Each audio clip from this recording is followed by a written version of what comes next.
This is a conversation between Savitri and the god of death. He is trying to discourage her. He tells her, don't expect to win Shraddhavan back.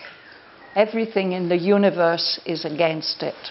And he's giving every possible argument why she should abandon her quest and return back to the material world.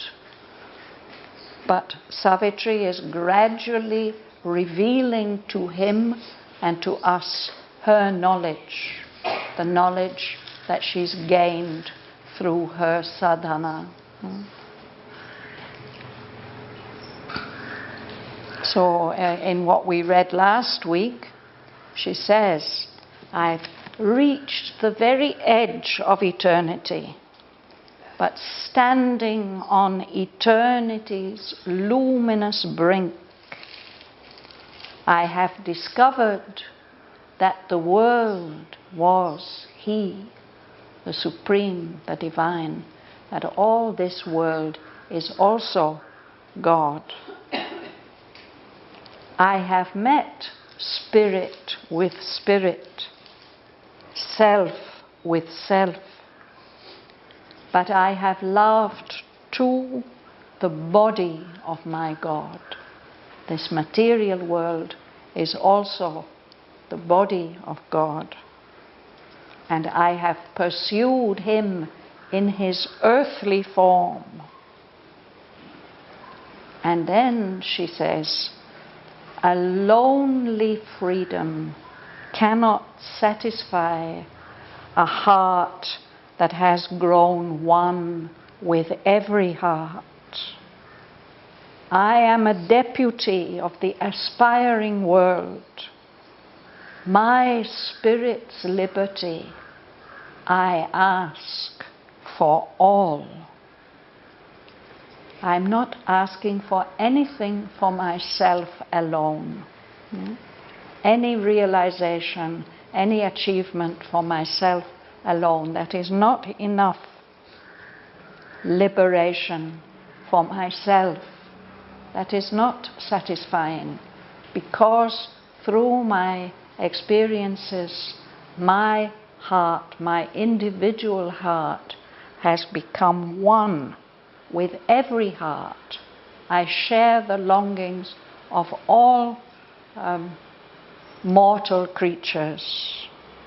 So I'm here, I'm following you, death, as a deputy, as a representative of the aspiring world, this world of matter which is longing for a higher perfection. And I'm asking the freedom that I have gained, I want to have that for all human beings. So that's where we stopped last week. Then rang again a deeper cry of death,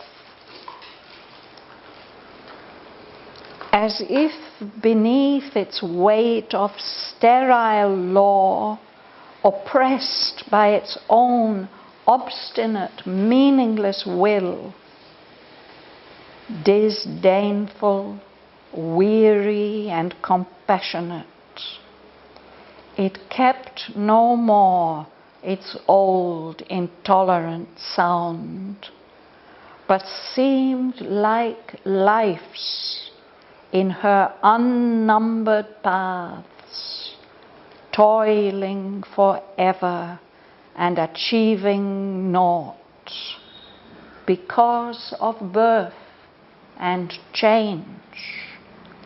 Her mortal powers by which she lasts, around the term posts fixed, turning of a wide, circling, aimless race, whose course forever speeds and is the same.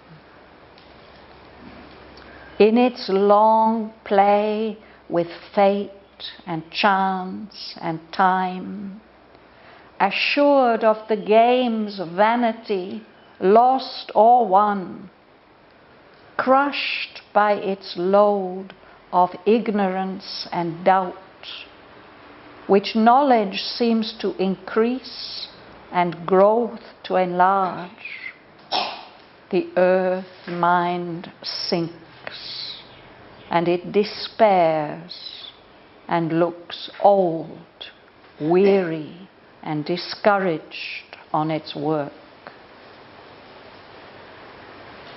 Yet was all nothing then, or vainly achieved?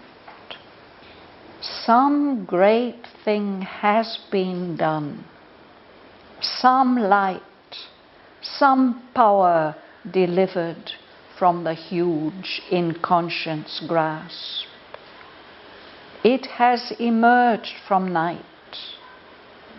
It sees its dawns circling forever, though no dawn can stay.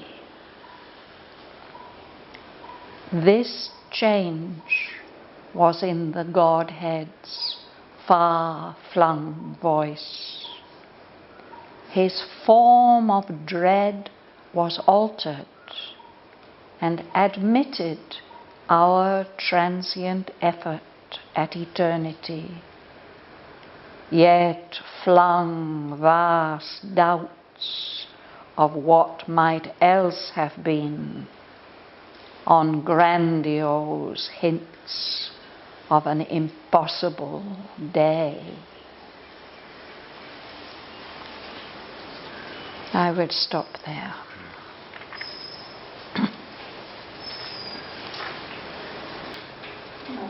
Yes. Then rang again a deeper cry of death, as if beneath its weight of sterile law, oppressed by its own obstinate, meaningless will, disdainful, wary, and compassionate, it kept no more its old intolerant sound, but seemed like lives in her unnumbered paths, toiling forever and achieving more. Because of birth and change, her mortal powers by which she lost around the composed, fixed turning of a wide, circling, aimless race, whose course forever speeds and is the same. Yes. So this is quite a difficult sentence.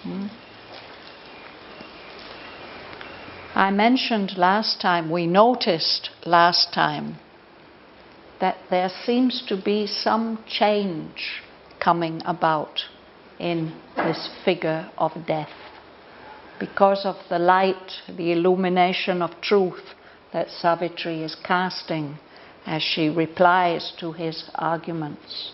Some change has come about. And now in this sentence, Sri Aurobindo tells us that that change seems to be expressed in the voice of death as he replies to her. It's as if his voice, his cry, is somehow oppressed, weary of this weight of law, of sterile law, of law which doesn't help things to grow, something that's sterile. In hospitals, we want things to be sterile so that the germs don't get into any wounds or openings. No? But something that is sterile is not fruitful. Nothing grows there. No?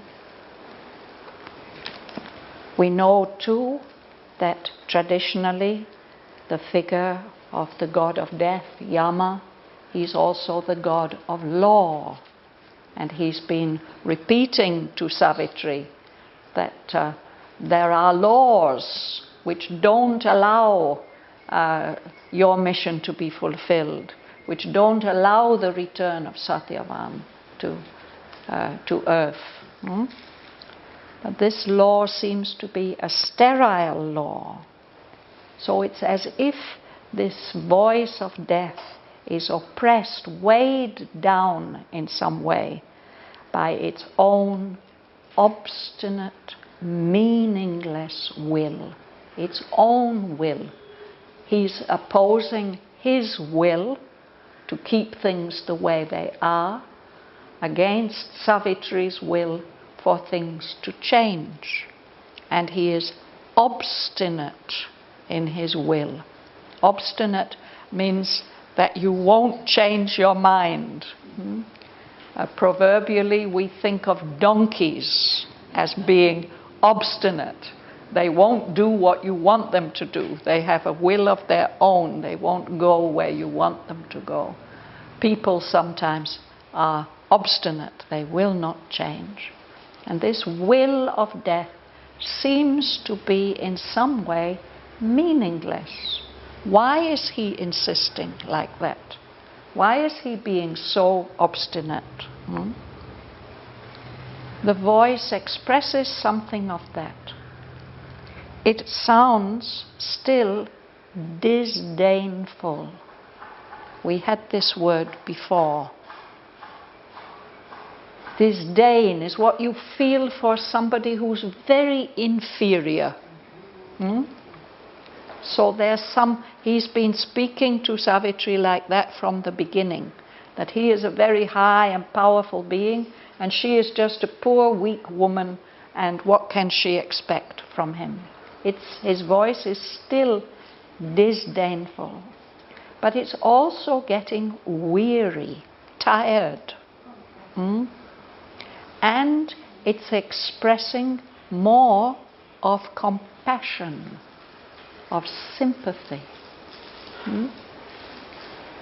It's not keeping that old intolerant sound. Before he was roaring at her, and trying to terrify her.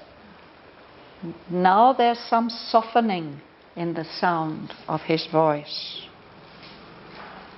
Sri Aurobindo says this voice of death now begins to sound more like the voice of life, of our earth life, as she explores all the unnumbered paths of life here in the material world. That involves effort. Life is always toiling, struggling, and it often seems as if it's not achieving anything. Why? Because of the restrictions of material life.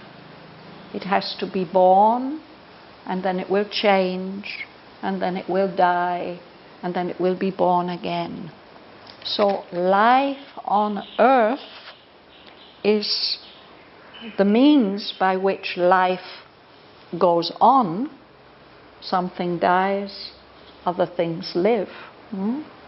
But it's fixed, it's tied like an animal who's tied to a post.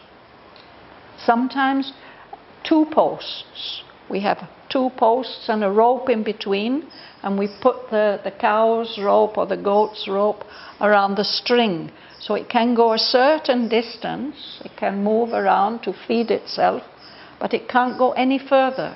We can see where it's eaten up all the grass. Term posts. No further than this. You can't go any further than this, any further than this. So birth and change or death, these are the term posts to which life is fixed in the material world. So life is turning always in this wide circle, round and round, and it looks like it's running a kind of race, but there's no goal. You can't reach the end. because it's a circle, it's going round and round. The course goes on, speeding, running around, but it doesn't change. It's always the same. It's fixed to these term posts. So this voice of death is expressing something like that, this awareness of having to toil forever, go on turning and circling. You might get weary of that, no? And you might feel hopeless. Something like that is there. In its long play with fate and chance and time, a suit of the game's vanity lost over, crashed but is low and ignorant and doubt, which knowledge seems to increase and grow to enlarge. The earth mind sinks, and despair and doubt looks all weary and discouraged in its work. Yes, so this is again further expressing the same idea, no? Life on earth in the world. It's a long play, a kind of game, playing with fate, with what is fixed, with chance, what is unexpected and unpredictable, of time, one thing after another. And in that long play, that long game, it's as if life feels sure that whether it wins the game or loses the game, it really doesn't matter, because it's anyway meaningless. It has no value. So there's a feeling of being crushed by this load of ignorance and doubt, not knowing. And the more knowledge there is, the more the doubt seems to increase. And the more the life grows, the more the doubt seems to grow wider. So the earth mind, the consciousness of all things on earth, it's as if it sinks in discouragement. Are we ever going to get anywhere? No? We begin to despair. It looks old, as if all this has been going on for far too long. We get tired of it. We get discouraged. So there isn't any youthful enthusiasm to try new things, because there's this weight of ignorance and doubt and despair. This is some element which is there in the earth consciousness, the earth mind. Quite a strong element in our human mind. We think, what is the use? It doesn't look possible to change anything, really. So that sound is there in the voice of death, that element of despair and doubt and weariness. Despair means? Sorry? Despair means? Despair, it means when you have no hope. I don't know what to do. So terrible. Can't look into the future. There's no hope. Despair. Is it clear, these two lines? Anybody wants to ask anything? This is all about life. What he's really focusing on is that death now is going to speak again. Then rang again a deeper cry of death.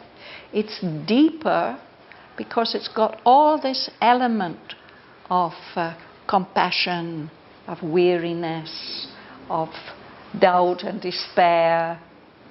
It's more in tune, perhaps, with our human mood. And there's more different aspects to it In this way, it is deeper. And we'll see how he expresses that when he speaks.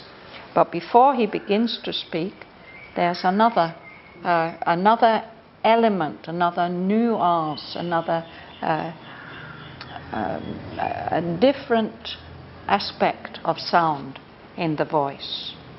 Suresh. If was all nothing, then are vainly achieved. Some great thing has been done, some light, some power delivered. From the huge inconscious grasp, it has emerged from night, it sees its down, circling forever, though no down can stay. Yes. So there's that other feeling. Nothing in our earth consciousness is absolute. There's always another side. So to the doubt and the despair, there is some other aspect. Has nothing been done? Is there no progress at all, really? Has all this effort over the millennia been in vain? No? Some great thing has been done. Some light, some power has been delivered, set free from the grasp of the huge inconscient. Life has emerged. Consciousness has emerged. No?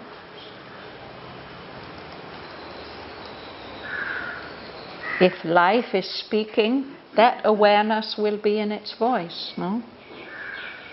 It has emerged from the night of the inconscience. And every day it sees the dawn coming, the new light, coming again and again and again, every day. None of those dawns can remain. Sri Aurobindo several times in the poem describes the beautiful, magical light of a new day starting, full of coming out of the darkness, bringing new hope, new possibilities. And Savitri's name, I've mentioned it several times, it's connected with the dawn. She's connected with the sun before it has risen above the horizon. So what she represents is this new light of hope coming every day, again and again. So that magic light of dawn, he also describes how it fades away. It becomes the common light of earthly day. But then it comes again. So that's some kind of hope. No? It's circling forever, though no dawn can stay. So that element of possibility is also there now in the voice of death as he speaks. Bärbel. This change was in the Godhead's far-flung voice. This form of dread was altered and admitted. Our transient effort at eternity. Yet none lost doubts of what might else have been. The grandiose wings of an impossible thing. Yes. So this change which Sri Aurobindo has been expressing to us in these several sentences we just read, this change was in that loud, far-flung, universal voice of the God of death. He had this terrifying form, a form of dread that induced fear, terror, horror. No? That form of dread has changed and has admitted, allowed our transient effort at eternity. We human beings, we are transient. Our lives don't last long. And yet somehow all the effort that we make in our lives, all that we experience in our lives, this is all moving towards or aiming at something lasting, something so true that it doesn't have to die, at eternity. So that possibility, that opening, that change is there, and yet at the same time he's still flinging, casting these vast doubts of what might else have been, what more could have been possible. There may be these dawn hints of a wonderful, glorious day, but his voice is casting doubt on that. No, this is an illusion. It's not going to be possible. Is it clear?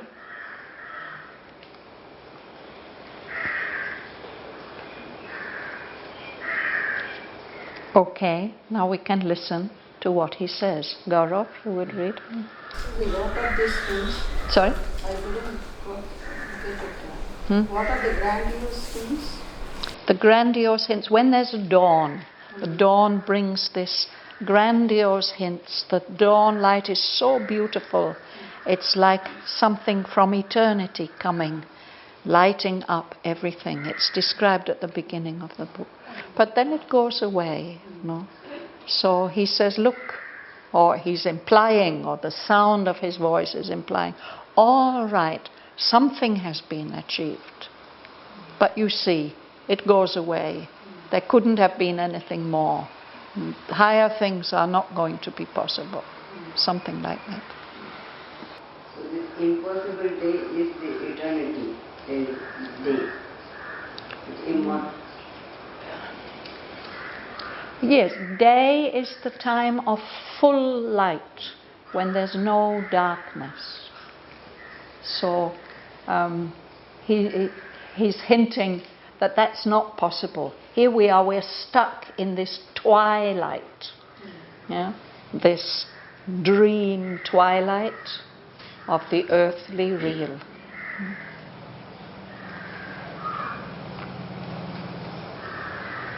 So what does he say? Yes. The great voice surging cried to Savitri, because thou knowest the wisdom that transcends both veil of forms and the contempt of forms. Arise, delivered by the sealed gods. So here he's acknowledging something about Savitri. That you have real knowledge, real wisdom. Because you know that wisdom that is not deceived by the appearances. It goes beyond, it transcends the veil of forms and the contempt of forms. You are not deceived by the appearances, and nor are you carried away and despising the appearances because they're illusions. You've seen that all these appearances are in fact disguises or expressions of the divine being. Because you have this double knowledge, very important double knowledge. Come, I lift you up, set you free. You are set free by the seeing gods, the gods of knowledge and vision.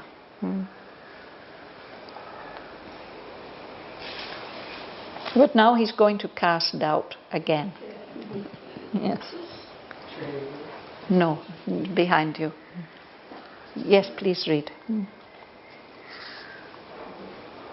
see the others kept their mind from life fair streets.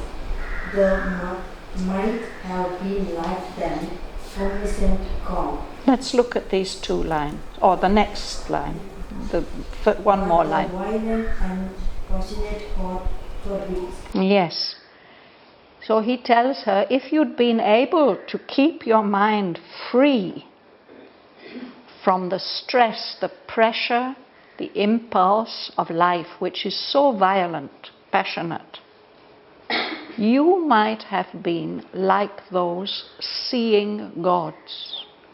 You might have been like them, calm, all-knowing. But you've got this violent and passionate human heart that doesn't allow it. Doesn't allow you to be calm and omniscient like those gods. And now he's going to speak about the passionate heart, Chandra. It is the strong word of an untouched power. Anarch power. Anarch power. That would upheave the world and tear from it. The indecipherable scroll of fate, death's rule and law and the unknowable will. Yes. So the heart, the violent and passionate heart, the woman's heart, the heart of humanity.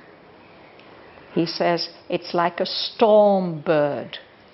Sailors speak of certain birds as being the heralds of a storm. They see them coming and they say, oh, there's going to be a big wind now. So this heart of yours, it's the sign, it's the forerunner or the characteristic of an anarch power. Anarchy is a state without any rule or law. A power that doesn't respect or obey laws, an anarch power. And that anarch power of the heart, it would like to upheave the world, overturn it, and tear away from it, the indecipherable scroll of fate.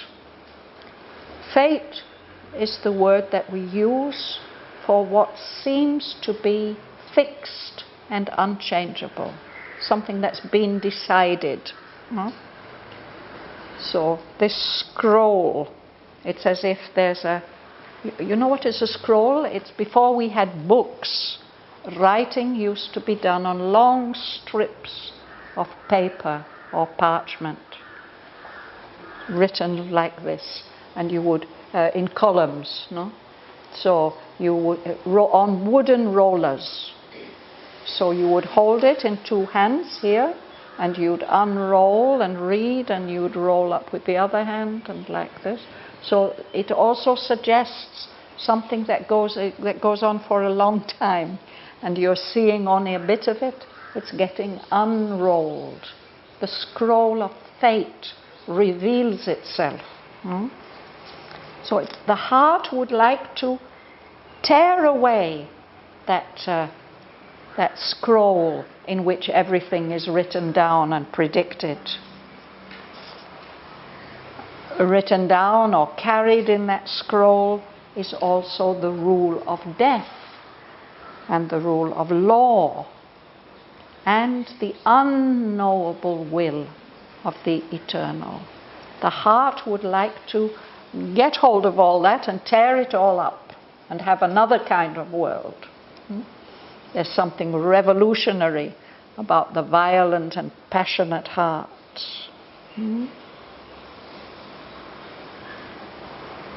You'll read? Yes. Anita. Hustlers to action, violators of God, are thus great spirits who have too much love, and they who form like thee for both art thou, have come into the narrow bounds of life, with too large nature's overreaching hand. Yes. So he speaks about these people who have great and powerful, passionate hearts. They're in a hurry to act. They won't wait. They're not patient. and they violate, they break and spoil the intentions of God. These great spirits, he admits that these revolutionaries, they are great spirits, and they have too much love. They are not able to control and restrain their love. And you are one of those people who have come into this narrow boundaries of human life with too large natures, too wide and generous and magnanimous and loving, wanting to jump over time, over the limitations of time. He says, you are like that.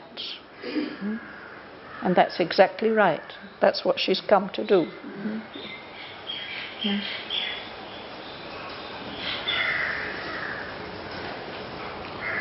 Josie.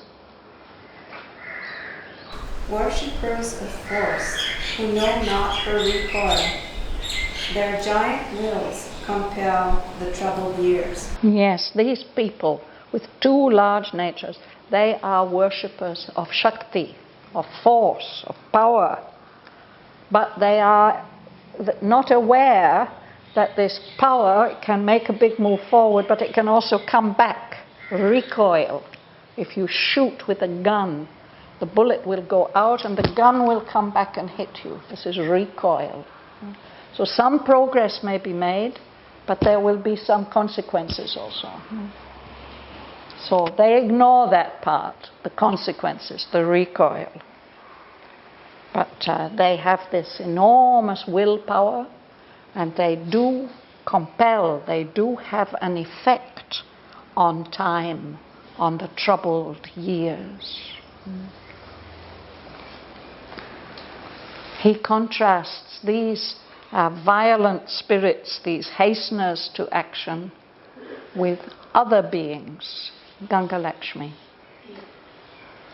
The wise are tranquil, silence the great hills, rise ceaselessly toward the enriched sky, seated on the unchanging days, their heads streamless in heaven's immutable domain. Yes.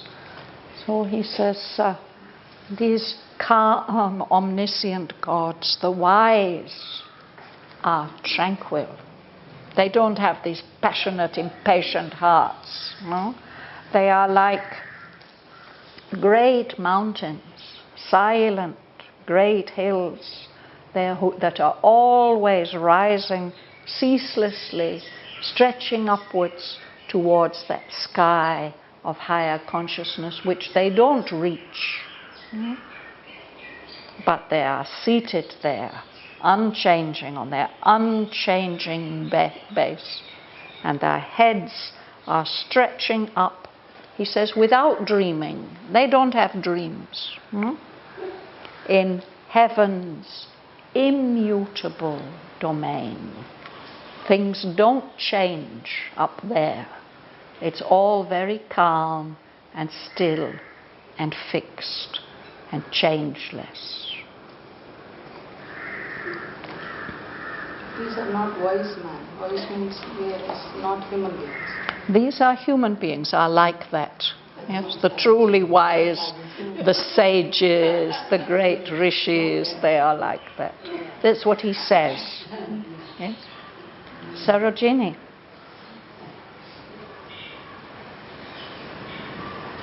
On their aspiring thoughts, sobbing and still, and lifting her away up to heaven, the climbing soul. The mighty meditator stand content to watch the revelations of the stars, motionlessly moving with the might of earth. They see the earth's pass and are the same. Are the same. Yes. So he says these wise people who are like mountains, on their higher levels, sublime, it's like something divine, and still unchanging. They are lifting halfway to heaven the climbing soul. If the soul climbs up to the top of the mountain, they are halfway to heaven. These wise beings, they are mediators. They are connecting heaven and earth. They are allowing some communication between them. But they themselves, they stand there, they don't change. They are content to keep on watching the way that the stars go round and round and round. They themselves go round and round and round because they are being moved by the power of the earth. As it moves round, they also move round. And they stand there and they see time passing, but they don't change. He's presenting this to her as a kind of ideal, that she too could be like that if only she weren't so much troubled by the wishes and desires of her heart. She too could be calm and tranquil and unmoved like that. Joel. The wise think with the cycles, they hear the tread of far off things, patient, unmoved. They keep their dangerous wisdom in their depth restrained, lest man's frail days into the unknown should sink, dragged like a ship by bound leviathan into the abyss of his stupendous seas. So the wise see the long perspectives of things. They think with the vast cycles of time, the yugas, the eons. So they are aware that things are coming nearer. They hear the tread of far off things. So they are very patient. They are not disturbed. They don't share their wisdom. They keep it. The wisdom that's dangerous, too disturbing perhaps, this knowledge of what will come in the future. They keep it held back, restrained in the depths of their being, so that man's frail days, so fragile, the life of humanity, they don't want to weigh it down with their knowledge, their foresight. It's a dangerous wisdom, and if it's revealed too soon, then humanity might sink into the unknown, dragged like a ship by bound leviathan into the abyss of the stupendous seas. Leviathan is a giant sea monster. Perhaps it's the ancient word for a whale. And whaling ships, of course, they want to catch the whale. They send their harpoons. But it can happen that the harpoon, by the rope there, the ship is attached to that fish, and the fish dives down into the deeps, the fish or the whale or whatever it is. So the ship also gets sunk. The Leviathan might be bound, but the people on the ship are not in control. They are dragged into the abyss of the stupendous seas, to the vast depths where they are helpless. We'll go a little further. Who's at the back there? Yeah?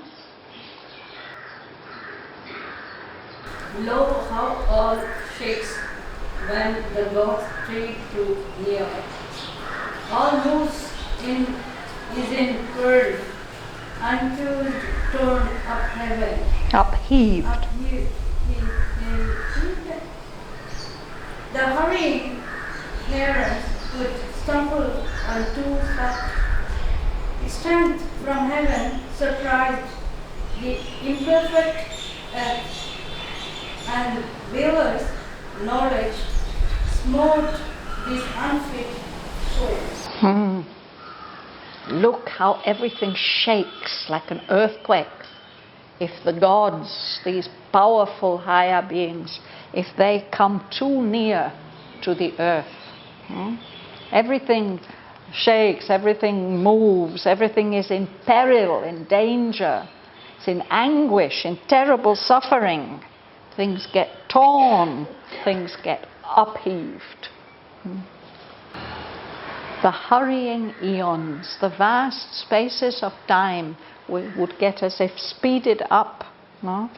They would move on too quickly and they would stumble. Stumble is when you're going too fast and you trip, no? And fall. Time would pass too quickly if directly the strength from heaven would come and surprise the earth, which is still so imperfect and unready. And if veilless knowledge, now we get the knowledge through the veil of ignorance, if that veil were taken away and the veilless knowledge would strike the earth like a great flash of lightning, would strike our unfit souls like a flash of lightning, all that would create far too much disturbance. This is like a pralaya? A kind of pralaya. Mother has also spoken about this, no? That this is something that she wanted to avoid. That there's great powers coming, they will cause enormous disturbances, but she's always trying to keep it somehow smoothed out, because evolution has not prepared the earth yet enough to receive the full force of the higher forces, the supramental. Yeah. So it's as before, we have seen that death speaks things that have a truth in them. There is a truth in what he's saying here. But Savitri is not going to accept it. Sergei. The deities have screamed their dreadful power. God hides his thought, and he seems to err. Be still and tardy in this low wise world. Yes, go on. Mighty art thou with the dread goddess filled, to whom thou Christ, adore in the dim woods. Use not thy strength like the wild Titan souls. Touch not the seated lines, the ancient laws. Respect the crown of great established things. So it sounds quite reasonable, doesn't it? Yeah? There's a reason why the divine beings have hidden their dreadful, tremendous power. God doesn't show himself fully. He hides his thought. Even he seems to make mistakes. We human beings, with our ignorance, we think, why has he made these mistakes? No? So he advises Savitri, be still. Don't rush along. Take your time. Tardy actually usually means taking too much time. Move slowly in this slow, wise world. You have a great deal of power. You're carrying so much power in you because you're filled with the great goddess, the dread goddess, the Supreme Mother, to whom you cried at dawn in the dim woods. Savitri began the day by praying to Durga. No? But he tells her, you've got so much strength, but don't use that strength like the wild Titan souls who don't obey the divine law, who only follow their own will. Don't disturb these established lines of development, these ancient laws. Respect the calm of great established things. They have a meaning. They're the base of everything. Don't be in too much of a hurry to disturb them. Show respect for these great established things.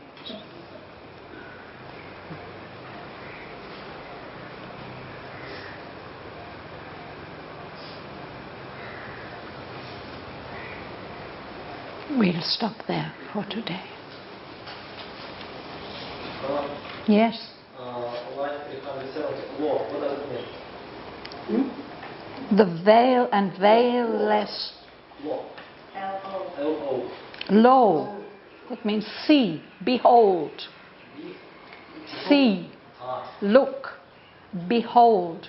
Usually, often we say them together. Lo and behold. See. Something miraculous is happening. Look, behold it. Perhaps it's connected with the word look. The law, I saw from the Bible. Yeah, it comes in the Bible, it comes in poetry, it comes also in fairy tales, no? That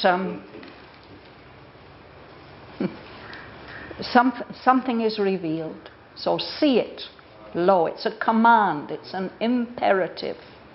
Look. So he's saying to Savitri, look, you see how things get upset when the divine power acts too strongly in the world. Be aware of that, remember that.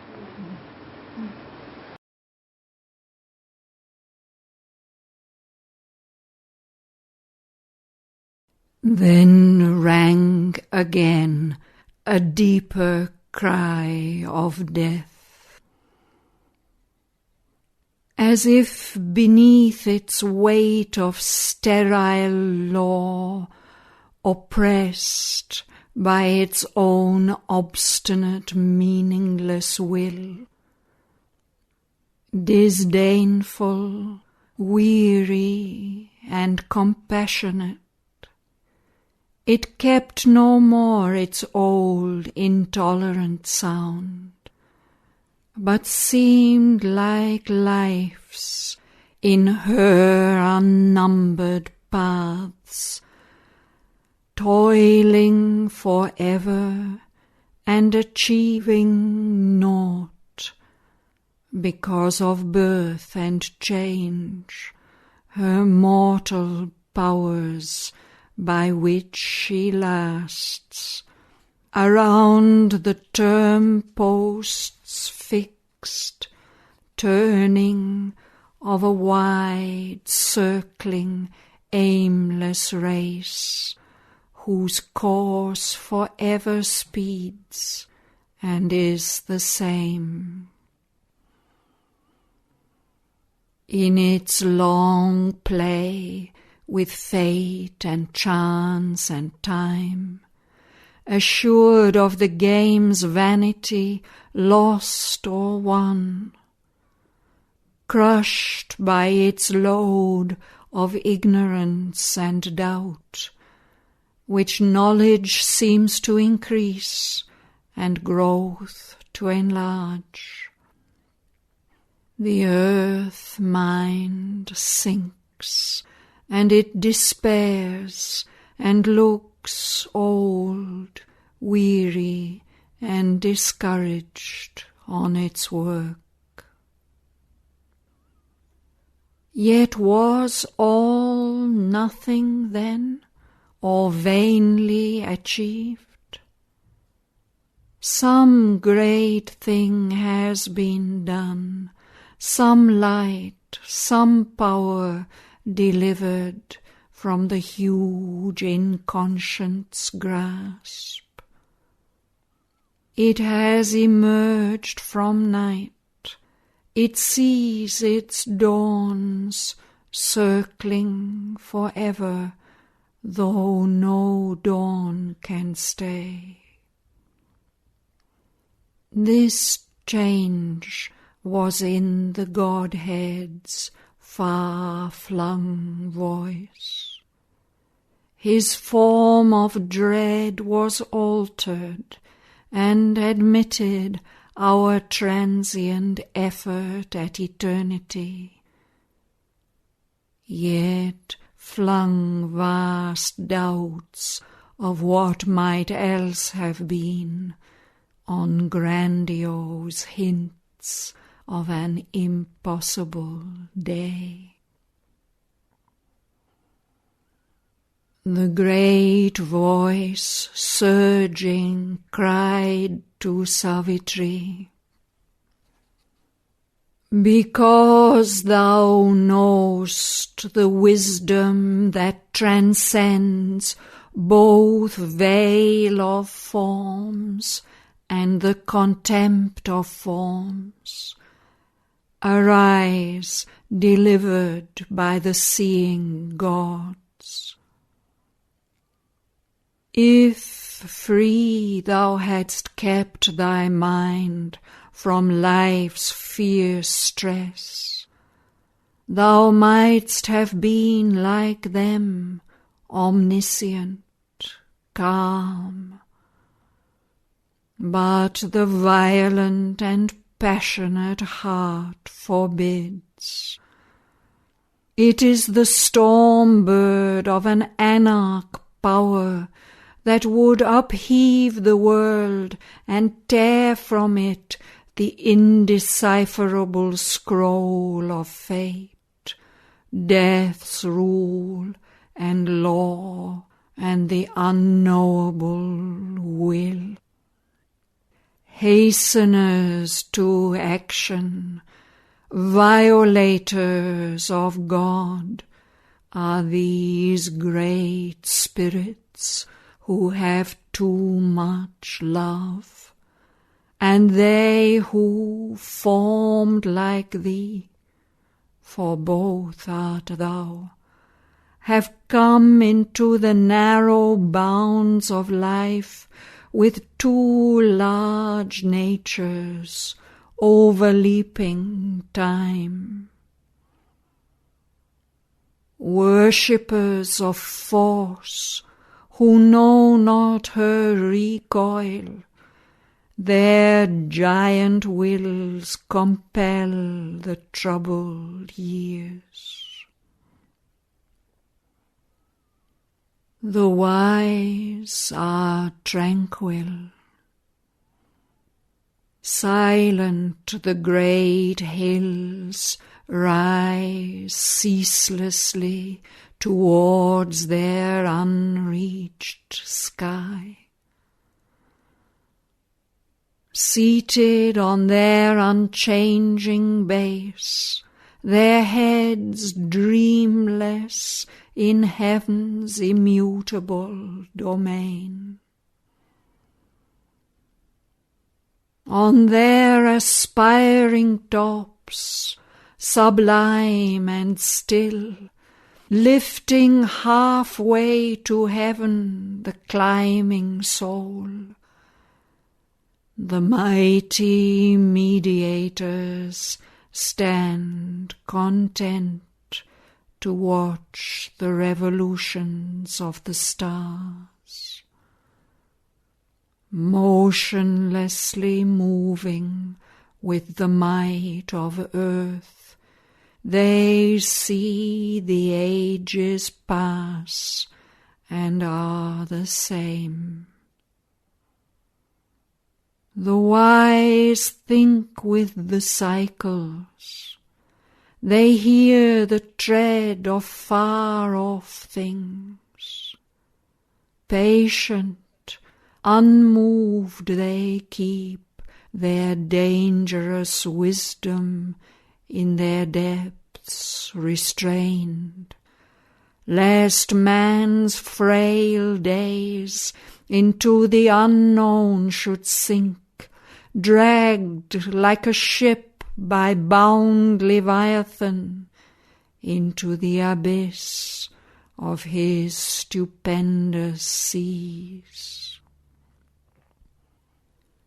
Lo, how all shakes when the gods tread too near. All moves, is in peril, anguished, torn, upheaved.